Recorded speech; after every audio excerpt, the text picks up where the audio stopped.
Feliz tarde, mis queridos socios de aprendizaje. Bienvenidos a Desafiándote, el programa que conduzco los viernes a la 1 de la tarde, hora de Nueva York, y que pueden ver a través de nuestras redes, tanto por Facebook, por Twitter, por LinkedIn y por YouTube. Y aquí estamos en vivo por Zoom con gente maravillosa que siempre se suma a nuestras sesiones. Si por favor les pido que tengan a bien suscribirse a mi canal de YouTube con mi nombre Adrián y mi apellido Cotín, C-O-T y latina N, que siempre me parece gracioso porque me llaman Cotín, Cotán, Cotén, bueno, pero bueno, ya ustedes saben, se escribe con y latina, Cotín.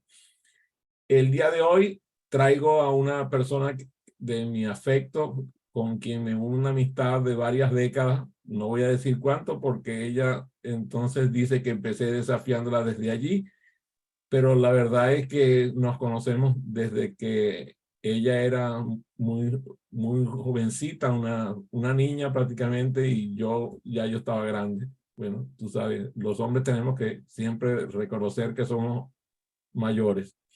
Y me ha acompañado durante muchos años. Además, he tenido el orgullo de que aceptara formarse al lado mío como facilitadora y conferencista. Así me acompaña, me cuida mi afecto, me cuida mi ser, es amigo de mi esposa, mi querida Iris, y yo estoy así como, ay, en el cielo de poder entrevistar a Carmita Prieto. Bienvenida, Carmita, feliz tarde. Gracias por esas palabras tan hermosas y ciertamente son varias décadas de que nos conocemos, pero tampoco es que tú eras uno grande y yo era una chiquitita. Estábamos en la universidad y no digamos cuántas décadas para que no se nos caiga la cédula, como dicen en mi país.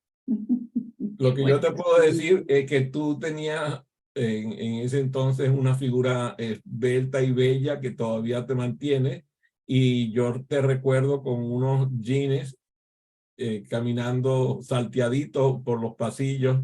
Era maravilloso verte porque siempre estabas, parecía que caminabas y cantabas a la vez.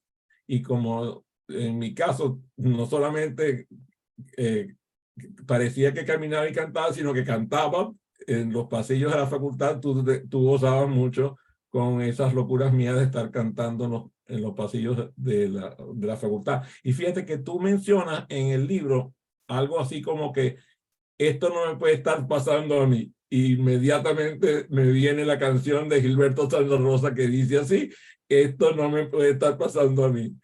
Entonces quiero que me cuentes cómo es este camino hacia el cambio, qué fue ese momento crucial que te llevó a salir de la zona de comodidad y enfrentarte al miedo, a la incertidumbre, para escribir el libro que ahora nos trae a esta sesión.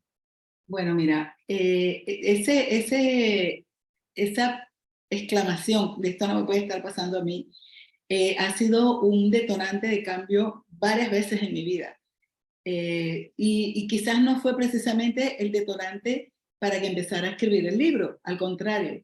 El libro lo empecé a escribir desde un lugar completamente diferente, porque surgió a raíz de tu invitación a que yo escribiese una biografía de mí que dijese de dónde yo venía y por qué era yo como era y quién era y hacía lo que hacía.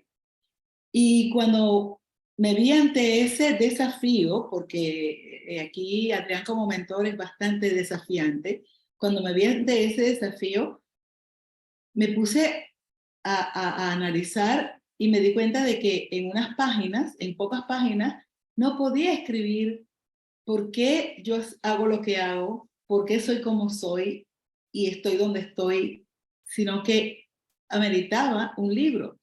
Y eso me hizo pensar o me hizo revivir un sueño que yo había tenido desde finales de los 90, que era escribir un libro. Y aunque ese libro fue cambiando en mi mente, y algunas veces hice algunas notas, pero desde el principio sabía que era un poco así como el relato de mi vida. Lo que no estaba segura era cómo lo iba a hilar. Y claro, cuando uno ya tiene la claridad, todo como que surge. Y entonces en ese momento que dije, bueno, voy a escribir un libro, y empecé a hacer una línea de tiempo para empezar a ver qué valía la pena contar, que a otros le pudiera servir para algo. Y que al principio pensé que era al menos para que lo leyeran mi marido y mis nietos y me conocieran mejor. Pero luego me di cuenta de que había mucho ahí que podía ayudar a otros. Y entonces lo enriquecí aún más, y justo apareció Gaby Franco, ofreciendo una formación para ayudarte a escribir un libro. Así que ni corta ni perezosa, me inscribí, tomé la decisión, decidí tomar el curso y decidí comenzar este camino que me ha llevado, que me ha dado muchas gratificaciones, y que me ha ayudado, me llevó a encontrar heridas que tenía que sanar, cosas que tenía que trabajar, pero a la vez me ayudó a evolucionar. Y entonces por eso es que es tan importante tomar una decisión, porque cuando tomas la decisión, tus decisiones siempre pueden cambiar tu vida. Y tomarlas con conciencia, con la idea de querer servir, de apoyar, de dar a otros, creo que es lo que las hace más enriquecedoras. Muy bien. Tú sabes que yo siempre aprovecho a la gente que nos acompaña, y aquí está mi querida Iliana. Y Iliana a mí me ha enseñado mucho. Ella no se da cuenta porque ella y yo hablamos poco relativamente, pero siempre la observo en su quehacer, como también como tutora y mentora de escritores. Y a veces la gente no se da cuenta que el libro no se escribe para que lo lean otros, el libro se escribe para que lo leamos nosotros. Primero, o sea, el primer lector del libro es quien lo escribe, porque además cuando escribe el libro no y que de pronto tiene un libro en la mano, de pronto lee el libro y dice, Dios mío, eso lo escribí yo, eso es una maravilla, ¿no? Entonces, el primer lector del libro eres tú. Y lo bueno de escribir el libro que escribes tú es que el que lo lee eres tú, y cada vez que lo lees es igualito que cuando tú circulas en un parque o en una montaña, en un bosque. Cada vez que pasas por el lugar ves cosas diferentes. Entonces, me encanta que me digas esto de lo que te llevó al punto de inflexión en la biografía para escribir el libro. Pero quiero que me diga, si eres, déjame mutear a Lorena, que se le abrió la sesión. Quiero que me cuentes cómo fue este disparador. O sea, fíjate, también tengo que confesarte, yo he escrito, creo que 11 libros, ninguno lo he publicado. Y de hecho estoy escribiendo otro. Y estoy escribiendo 2 libros a la vez. Y ninguno sale a publicación. El peor enemigo de esos libros soy yo, porque no, de pronto me detengo y no lo publico. Pero ¿qué te hizo llegar al punto de inflexión de decir, ahora esto lo voy a publicar ya? Mira, en algún momento en el proceso de revisar y leer mi propio libro, me fui dando cuenta, me fui reconociendo lo que mucha gente siempre me ha dicho, porque hay mucha gente que me ha dicho que yo soy una mujer muy valiosa, que soy una mujer muy valiente, que tengo una vida que le puede servir, que inspira a otros y que le puede servir de inspiración a otros. Y entonces allí fue cuando pensé, bueno, no lo voy a hacer solamente la historia de mi vida, voy a agregarle qué fueron esas herramientas que me fueron ayudando a lo largo de mi proceso, para que quien la lea, que se encuentre en una situación similar, pueda entonces usar esas herramientas para que también pueda crecer y seguir en su recorrido, porque nosotros venimos aquí en un recorrido de evolución que sobre todo una vez que tomamos el paso conscientes, ya no para. Una vez que uno tomó el paso, es como que no hay vuelta atrás, o por lo menos así lo veo yo, así lo he vivido yo. yo empecé primero muy inconsciente en este camino. No sé si tú te acuerdas que en la universidad a mí me dieron 2 incidentes de hiperventilación, que ahora que es más conocido eso, sé que fueron ataques de ansiedad. Y en ese momento, después del segundo ataque de ansiedad, fui donde un psicólogo y todo eso, pero yo estaba muy joven y muy inmadura. Y bueno, sí, hice análisis transaccional y no sé qué, pero eso todavía se quedó ahí. Yo seguí con todo un torbellino de emociones y de cosas dentro. Ya luego, ya después de haber terminado mi posgrado incluso, sí yo voluntariamente busqué ayuda en el cierto momento en que sentí que las cosas se me estaban yendo de la mano, busqué ayuda y entonces allí trabajé con un terapeuta de Gestalt. Y hice cambios, pero ha sido así. Luego uno como que lo he dejado como de lado y luego llega un momento en que la vida me lleva otra vez que, epa, jovencita, ¿para dónde va usted? Y entonces, ok, me doy cuenta, necesito ayuda. Y así he ido haciendo. Quizás el cambio más trascendental fue en 1996, cuando en esa búsqueda de que necesito algo, necesito ayuda, conocí Renacimiento. Porque el Renacimiento en realidad modificó mi vida, cambió mi vida, me cambió por completo y empecé a vivir más consciente. Y, y ha sido un camino que ha sido ya un no parar y voy evolucionando y voy creciendo. Y aún ahora que estoy escribiendo el segundo libro, que no tiene que ver con mi vida, pero sí con el método que yo utilizo para mí y con mis clientes, me estoy volviendo a cuestionar, a plantear cosas, estoy viendo las cosas desde otro punto de vista, porque la vida es dinámica. Y la Carmen que empezó a escribir este segundo libro ya no es la misma Carmen de hoy. Entonces incluso ahora yo leo mi primer libro y a veces me quedo sorprendida de que, wow, yo escribí esto. Pero a veces también digo, uff, y ahora hay mucho más que podría aquí aportar. Muy bien. Déjame preguntarte, hablaste ahorita de crecimiento y es un concepto central en lo que tú escribes, el concepto de crecimiento holístico. ¿Cómo logras tú equilibrar la búsqueda de conocimiento en las diferentes áreas de tu vida y qué obstáculos te tocó enfrentar a la hora de abordar esos obstáculos de manera integral? Bueno, mira, yo creo que el motivador, el detonante de la búsqueda del crecimiento es la inconformidad. O sea, cuando de alguna manera la vida que estoy viviendo me duele, yo empiezo a preguntarme qué está pasando. Porque yo asumo la responsabilidad de que lo que estoy viviendo, tanto si es fascinante como si es doloroso, de alguna manera yo lo estoy creando. Porque con mi actitud, con la forma como afronto las cosas, puedo estar haciendo más doloroso una situación difícil. O puedo hacer más llevadera una situación difícil.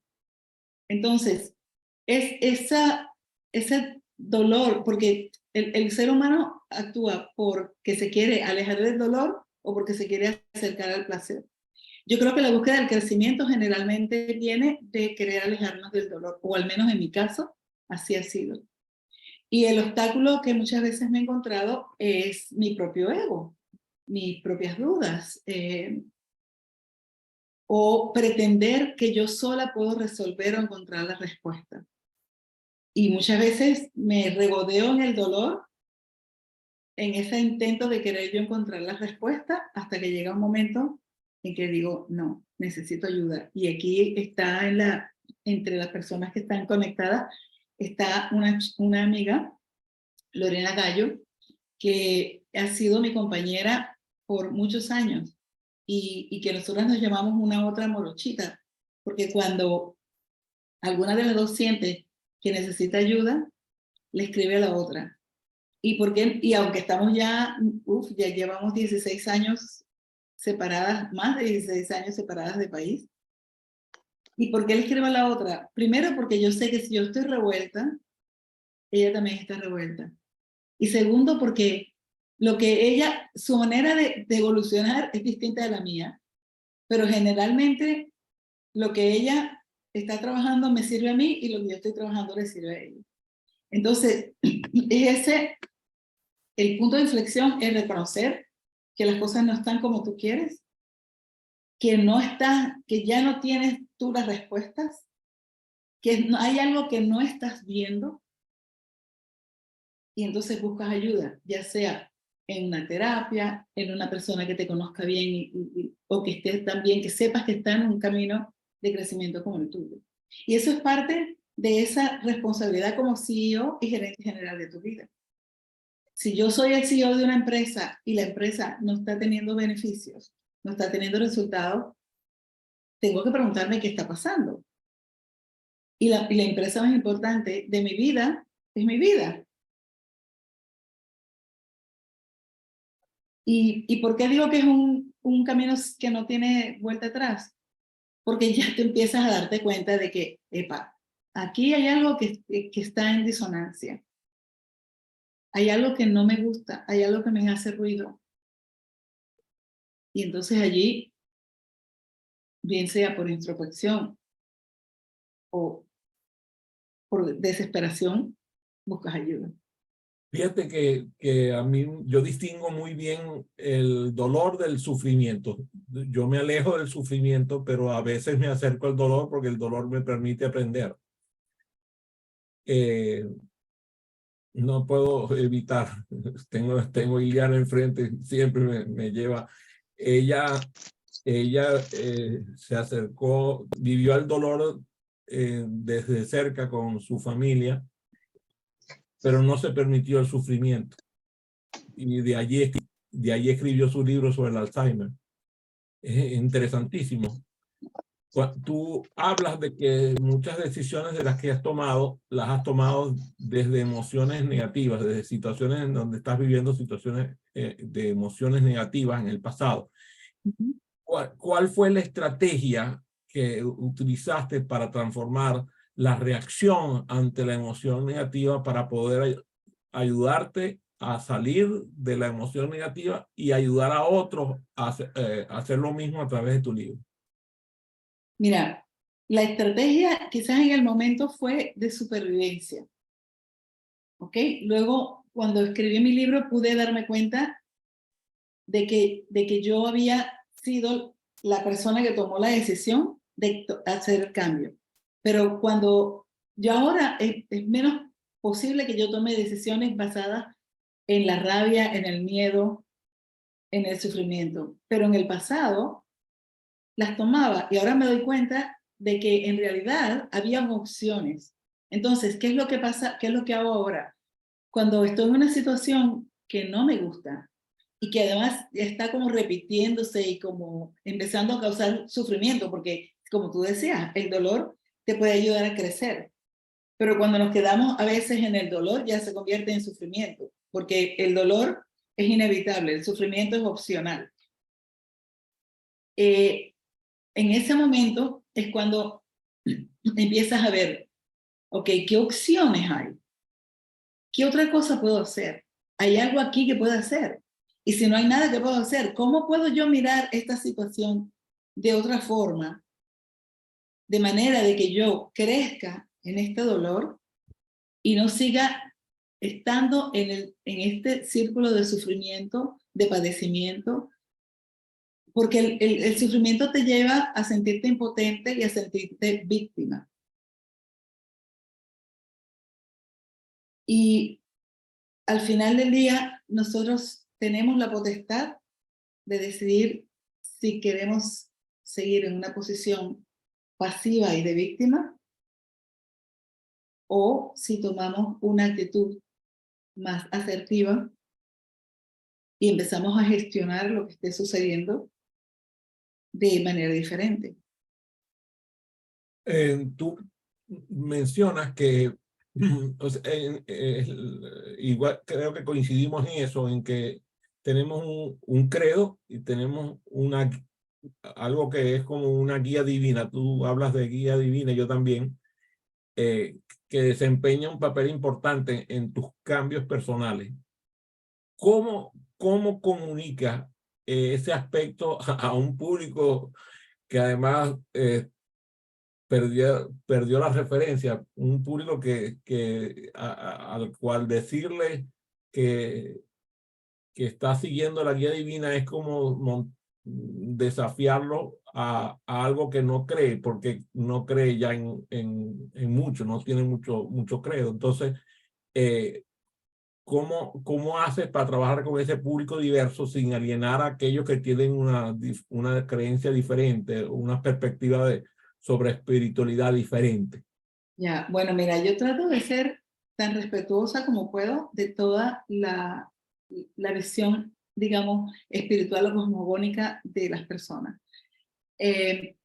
Sin embargo, nosotros, una cosa que muchas veces sirve para tocar a esas personas es hablar de la intuición, porque si nosotros dejamos un poco el ruido que tenemos en nuestra cabeza, hacemos un poco, nos centramos en nosotros mismos y escuchamos nuestra intuición.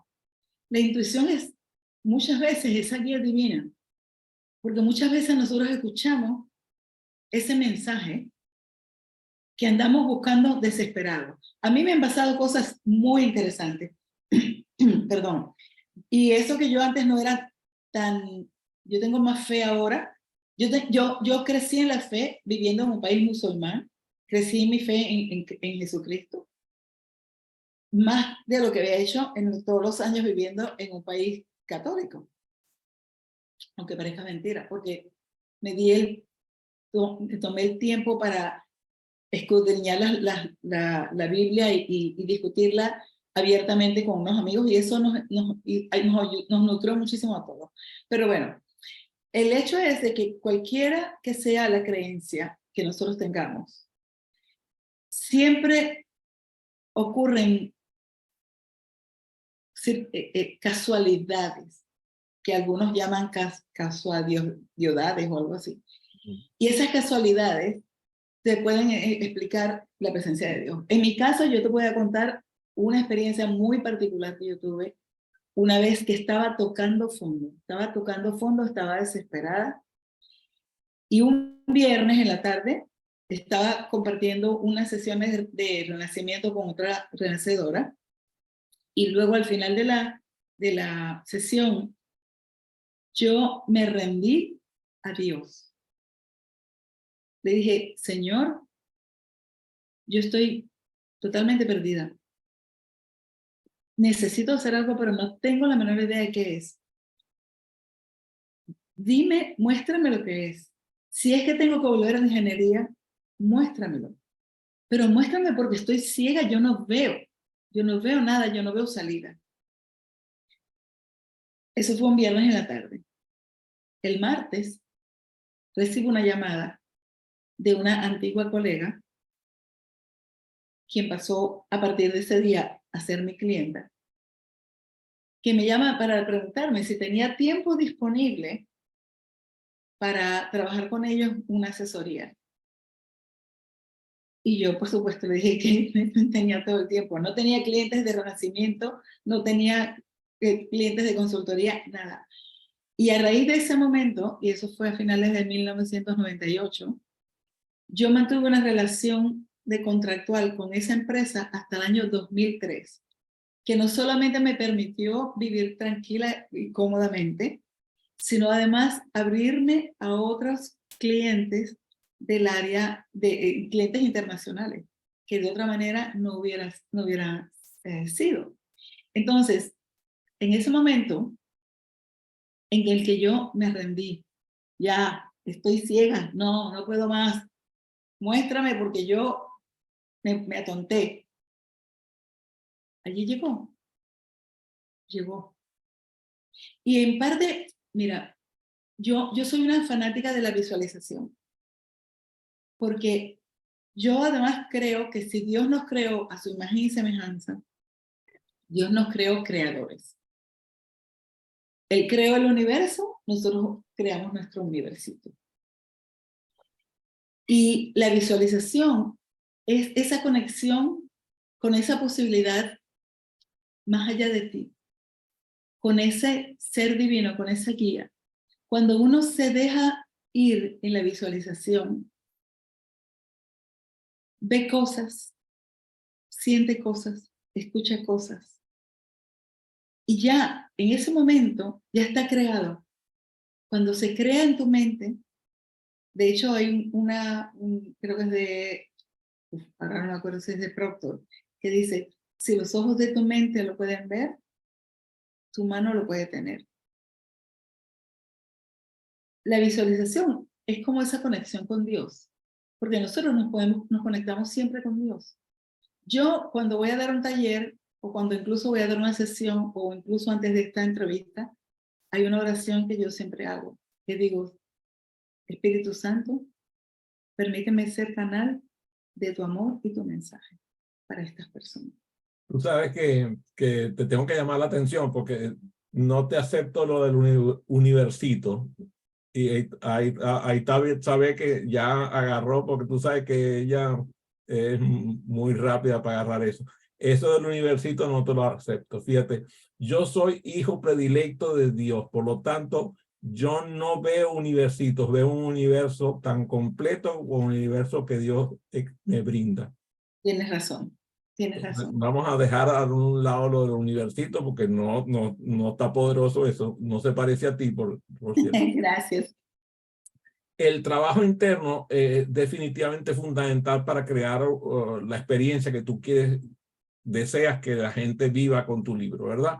¿Cuál es ese desafío profundo que enfrentaste durante el proceso del libro que tú dices, o sea, de todo lo que estaba mostrando ahí, este desafío es lo que tuve que superar para vencer mi resistencia, la resistencia interna? Mira, durante el proceso de escritura del libro, me enfrenté a varios desafíos. Uno de ellos, el más duro, fue un problema de salud que me dejó incapacitada prácticamente para casi todo durante varios meses. Y ese problema de salud, de hecho, cada vez lo voy viendo como de distintos ángulos. Ahora me doy cuenta, bueno, ahora estoy segura que fue un COVID no diagnosticado, que desafortunadamente no lo diagnosticaron porque no me afectó los pulmones, pero sí me afectó todo el sistema inmunológico. Y durante lo que más me costaba, o lo que más me dolió, era sentirme culpable. Sentirme cómo yo me creo esto, o sea, cómo yo he generado esta situación en mi vida. Cómo yo ahora que vivo una vida plena, una vida en la que tengo una pareja maravillosa, en la que estaba empezando yo a moverme llevando mi mensaje a más personas a través de webinars y de grupos y qué sé yo, y me enfermo, ¿por qué estoy generándome dolor y sufrimiento? Y tuve mucho miedo de morir, porque al comienzo porque al final no tuve ningún diagnóstico, estuve enferma de 1000 cosas y de nada, pero los indicadores en sangre mostraban posibilidades de un cáncer. Y entonces me acordaba de que mi madre murió de cáncer, de que mi bisabuela murió de cáncer. Y tuve mucho miedo. Y quizás ese miedo fue el que a la vez me dio como la fuerza para que el libro va y se publica. Y va para tal fecha, y va para tal fecha, y lo único que yo hacía en esos meses era sentarme en la computadora a escribir. O sentarme con el texto escrito a revisarlo. Porque a veces eso era para lo único que tenía energía. Fueron 6 meses muy difíciles, muy duros sobre todo por la incertidumbre. por no saber qué era lo que pasaba. Pero 6 meses, ahora incluso me doy cuenta de que, porque todavía tengo secuelas de ese malestar, de la importancia que es cuidarnos desde siempre. Hoy día yo reconozco que por décadas, en mi afán de darle a mi hija lo mejor y en mi afán de seguir adelante, yo no paraba. Yo no dormí bien, no hacía ejercicio con frecuencia como debía. Muchas veces, aunque mi alimentación siempre fue bastante buena, pero estaba en situación de estrés 24/7. Y el estrés 24/7 lo que hace es deteriorar todo tu sistema inmunológico y todo tu cuerpo. Entonces, por eso es que para mí hoy día es tan importante cuidar el cuerpo como la mente, como las emociones, como las relaciones, tus recursos, que la vida tenga sentido. Ahora yo me doy cuenta de cómo esos 6 pilares hay que cuidarlos todos los días de nuestra vida. Y si los desbalanceamos porque queremos alcanzar un cierto propósito, una vez alcanzado el propósito, hay que volver a armarlos y estructurarlos, porque eso es lo único que nos va a permitir sentirnos sanos, saludables, sentir que contribuimos, que la vida tiene sentido. Porque para mí, algunas veces la vida no tenía sentido. Fíjate que me encanta porque la transformación tuya, como sabes, pues, y voy a ser un poco infidente, además de Pierre y de tu hija, el tercer personaje que estuvo presente en todo ese proceso fui yo. Pues, a pesar tuyo, porque tú sabes que yo soy como perro mastín y no me separo de la gente, me le clavo así en la yugular y no los dejo. Nada más que tú eres el otro que, como Lorena, parece que a veces intuye. Y en esa época, de vez en cuando aparecías y me escribías, y sí, era cuando yo estaba como que necesitaba ventilar, Eh, necesitaba hablar, necesitaba un empujón. por eso es que como tú y yo tenemos una conexión emocional muy particular, eh, producto del amor y del afecto, te pregunto, ¿cómo al sumergirte en las páginas de tu libro, qué conexión emocional y conocimientos concretos tú sientes que puede esperar quien lee el libro para que lo guíe hacia superar los obstáculos y poder vivir los cambios significativos de su vida? Bueno, mira, yo pienso que el lector de mi libro puede identificarse con ese momento que yo abiertamente comparto en el libro, en los momentos de mi vida en los que me sentí que tocaba fondo, que me sentí que puede darse cuenta de que igual que yo tomé decisiones desde el miedo y desde la rabia, él también ha tomado decisiones, o ella ha tomado decisiones desde el miedo y desde la rabia. Y también puede darse cuenta de que aunque cometa un error, siempre hay una manera de salir adelante. Y yo allí comparto a trabajar con afirmaciones, trabajar en el espejo, la meditación. Yo comparto muchas de esas herramientas que no son complejas y que pueden ayudar a una persona a salir adelante si está en una situación similar a la que yo estaba en esos momentos de mi vida.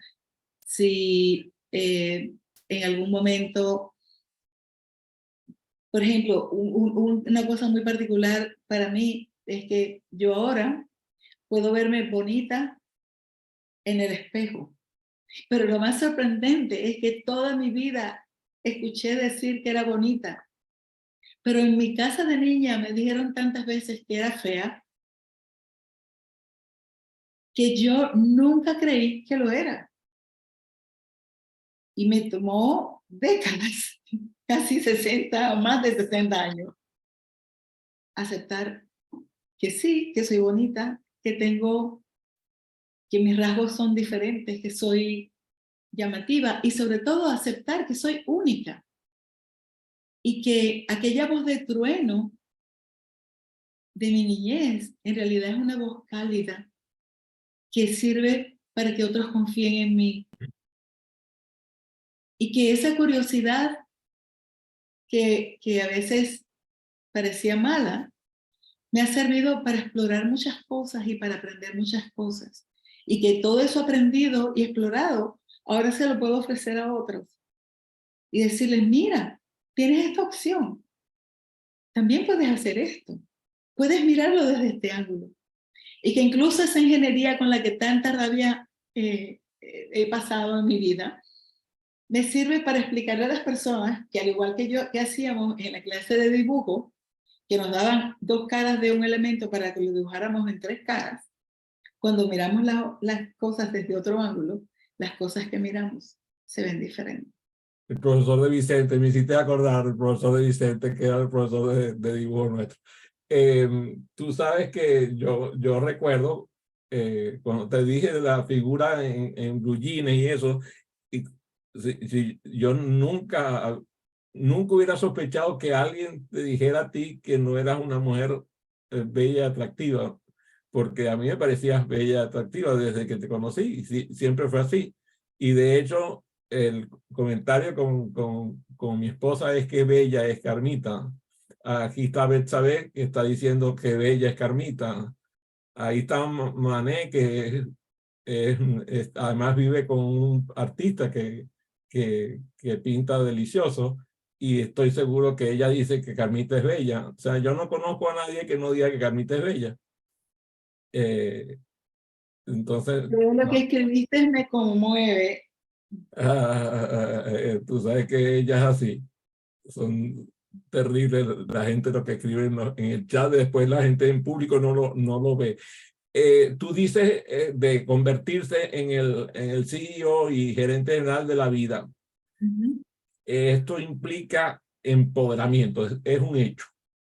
Uh-huh. ¿Cómo abordarías tú las críticas que sugieren que ese enfoque puede desestimar factores externos a la persona, a la vida de la persona? Mira, hay factores externos que nosotros no podemos controlar. Por ejemplo, ayer aquí yo cogí una rabia muy grande por un incidente que pasó con el Congreso y el Senado. O sea, me parece que no tiene ni pies ni cabeza. La Pero, mediocridad es gratis, Carmita. La ¿ah? mediocridad es gratis. La mediocridad es gratis. La venden en botica. Sí, la regalan en todas las esquinas, Así ciertamente. es. Pero eso, o sea, sí, yo cogí la rabia en el momento, pero eso está fuera de mi control. Lo que yo puedo es controlar lo que está a mi alcance manejar.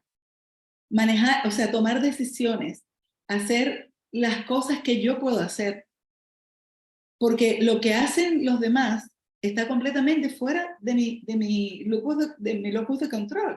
Y pretender que los demás cambien es como pretender yo que los políticos en el Congreso y en el Senado cambien. No tiene sentido y lo que hace es ser un desgaste. Entonces, ¿a qué me refiero yo con que tú eres el CEO y gerente general de tu vida? Que cada circunstancia que se te presenta, te puedes detener, analizarla, ver qué puedes hacer tú desde tu posición, con tus herramientas, en tus circunstancias, para navegarlo. Y por eso es muy importante tener una visión de hacia dónde quiero ir, porque entonces yo voy a saber hacia dónde quiero navegarlo, qué es lo que quiero hacer, qué es lo que puedo hacer. Pero si yo estoy todo el tiempo pensando que no puedo hacer nada porque ahora tengo estos locos más locos que nunca en el gobierno, o que no sé, el clima o lo que sea, que todas las otras circunstancias son las que me están manejando, obviamente el único camino que me queda es ser víctima y quedarme así como que, o sea, ser un agente pasivo en mi vida. Cuando yo digo ser CEO y gerente general de tu vida, quiere decir que yo soy el agente activo. Y sí, habrá gente que no le guste, pero ¿sabes qué? En la medida que uno se hace el dueño de su vida, toma el asa de la sartén de su vida, como es la sartén de su vida por el mango, en esa misma medida, uno va como, o yo lo he sentido y así lo he visto en las personas que han trabajado conmigo, que tú te vas empezando a estructurar y vas empezando a poner límites y vas empezando a hacer cambios. Y todo eso tiene un efecto en el mundo que te rodea y empieza de alguna manera a cambiar las circunstancias. Porque cuando tú empiezas a poner límites, por ejemplo, la persona que te abusa ya no puede seguir abusándote. Cuando tú empiezas a sentirte contenta por lo que estás haciendo y lo que estás diciendo y cómo estás haciendo las cosas, esa alegría, esa satisfacción se refleja y empieza a permear a quienes te rodean. Y cuando tú cambias, entonces de alguna manera cambia toda la dinámica, porque tú también vas a cambiar la manera en que ves a los demás, la manera en que ves las situaciones. Y todo eso hace que tu vida cambie y que las dinámicas cambien. Tú sabes que me hiciste acordar la frase de esa de when you change, the world change. Cuando tú cambias, el mundo cambia. Y entonces reconocer un momento de cambio como una oportunidad es fundamental en lo que tú escribes. Entonces, ¿cómo manejar el equilibrio entre eso del empoderarse con la aceptación de lo que es inevitable? Y mira, la persona que te está preguntando, ten cuidado con la respuesta porque la persona que te está preguntando creo que ha tenido algunas situaciones de inevitabilidad importantes. Como sabes, pues llegó un momento en el cual yo no pude comer por mí mismo, no pude ir al baño, no podía hacer nada, estaba completamente paralizado y creo que eso no lo pude evitar. Entonces, ¿cómo manejar ese equilibrio entre el empoderamiento y lo que es inevitable? Mira, yo creo que la fe, saber que las cosas pueden cambiar, saber que tener fe en que lo que tú estás haciendo es lo mejor que puedes hacer en esas circunstancias. Hay momentos en que, sí, lo que está pasando, que está completamente fuera de nuestro control, es más poderoso que nosotros. Pero solamente en esos casos la fe en ti mismo y en Dios y la fuerza de tu ser, entonces te puede ayudar a salir adelante. Sabiendo que hay un camino, habrá un camino a seguir, sabiendo que tú puedes manejarlo y teniendo fe en que las cosas van a mejorar. Porque incluso en el peor de los casos, en que uno esté en una situación y muera, si estaba en una situación de dolor, acaba, por ejemplo, de morir la mamá de una gran amiga, de una chiquilla que fue mi empleada y que la quiero muchísimo. Y murió de leucemia en menos de un mes. Y me quedé sorprendida cuando ella me dice, Dios le dio lo que ella quería. Ella no quería sufrir. Ella no quería tener que depender de nadie.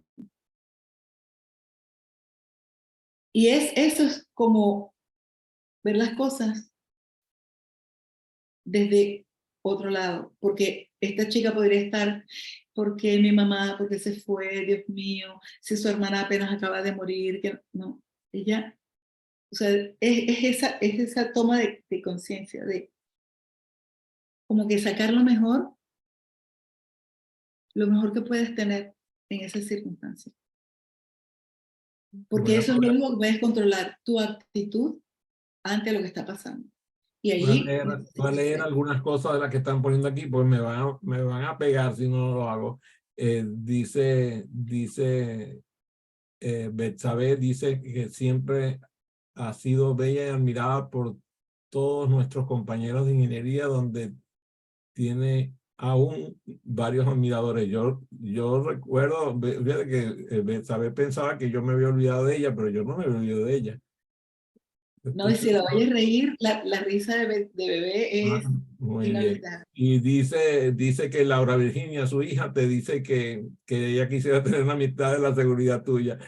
Y bueno, Laura Virginia, no te preocupes, que tú tienes todo lo que tú quieres. Recuerda eso. Sí. Tú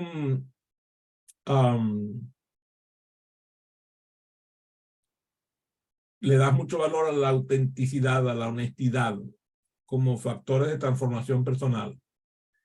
¿Cómo abordas eso de ser auténtico en un mundo donde incluso esto de los fake news no solamente es fake news, es fake todo, fake amistades, fake relaciones, incluso fake matrimonios? O sea, pareciera que el fake es lo que prevalece. ¿Cómo haces para que en un mundo donde las percepciones y las expectativas externas influyen tanto en las decisiones personales, hasta el punto de que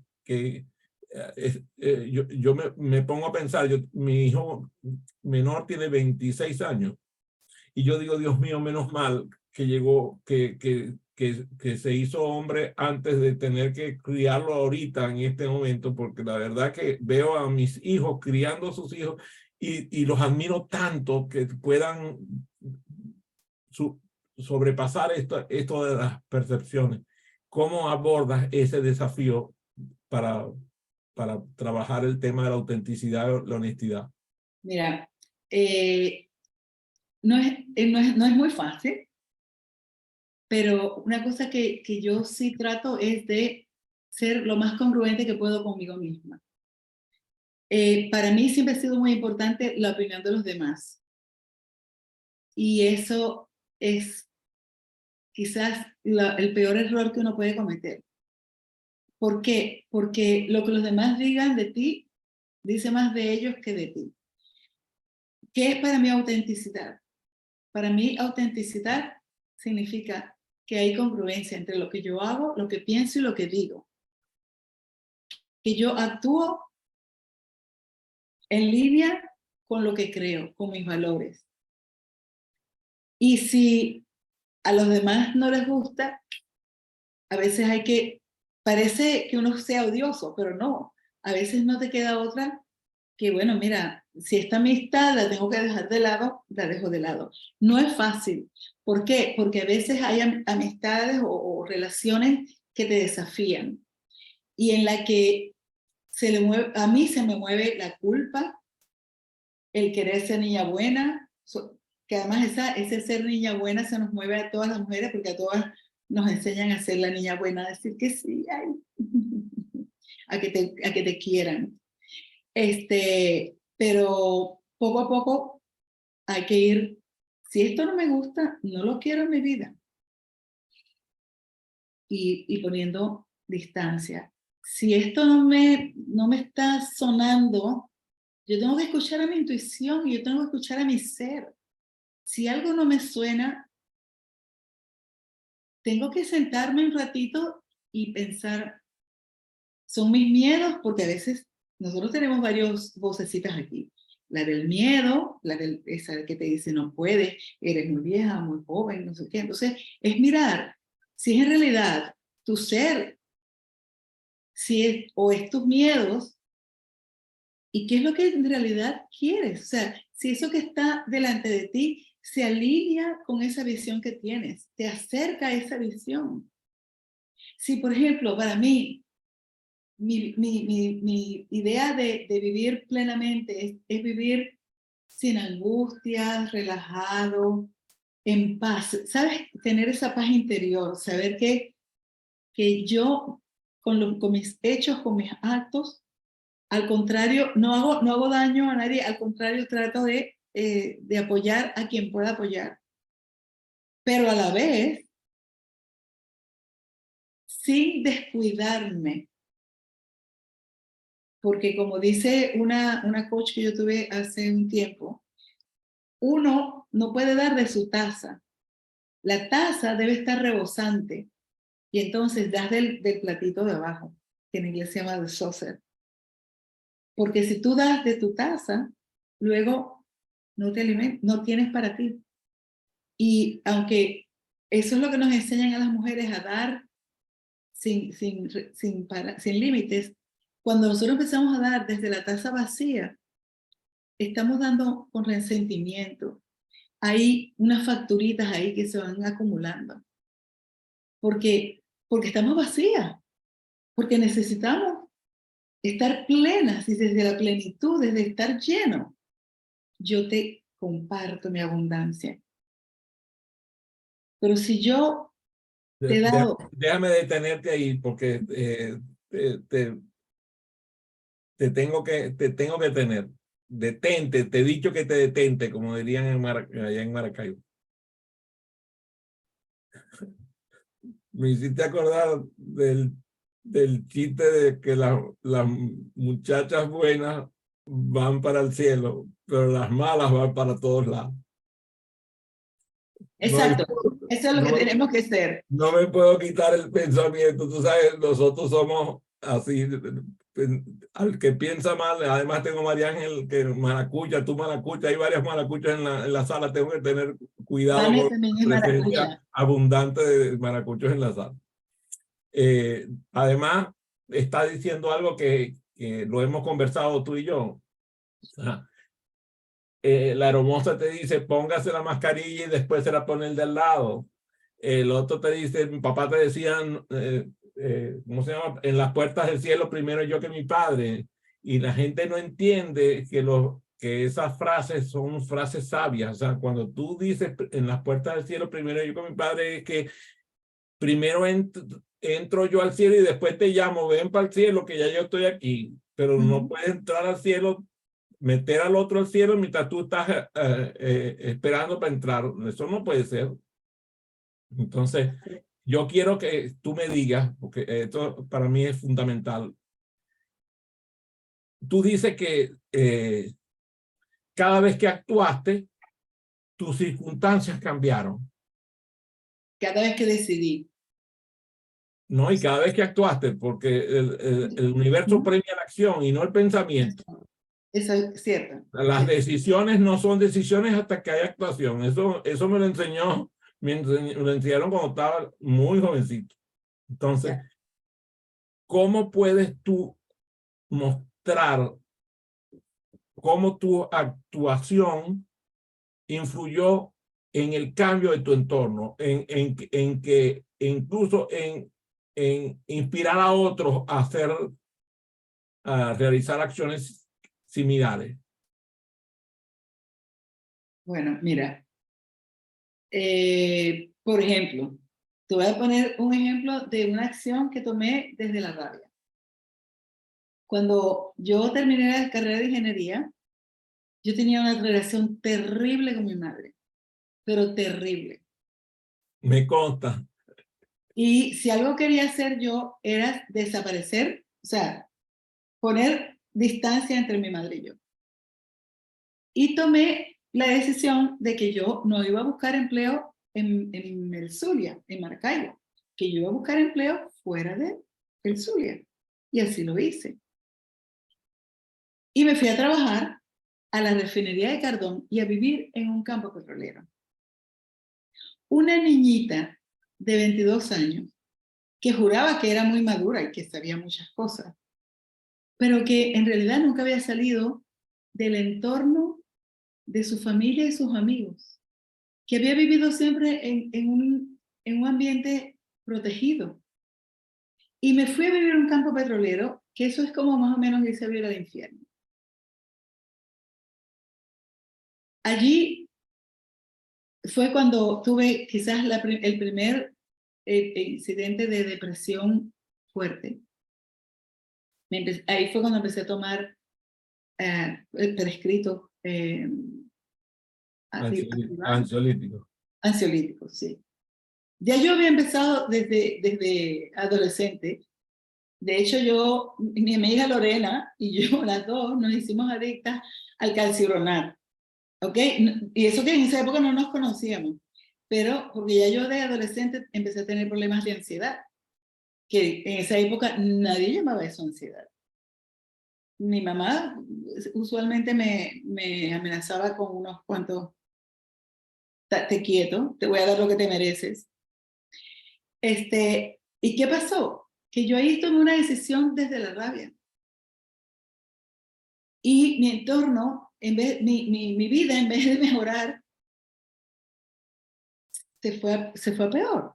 Porque me metí en un mundo donde generé mayores problemas para mí, físicos, emocionales y mentales. Aumenté 18 kilos en 18 meses. Y empecé a tomar ya formalmente ansiolítico. Cuando tomé una decisión desde el miedo, pero que a la vez me ayudó a salir de una situación de mucho dolor y abrir un nuevo mundo para mí.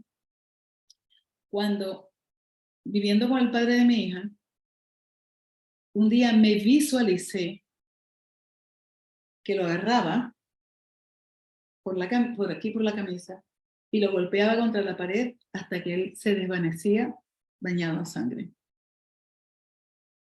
En ese momento pensé, mira que yo todavía en esa época o sea, yo había hecho algún trabajo interior, pero yo me había incluso alejado en ese momento de un camino de crecimiento espiritual en el que yo estaba.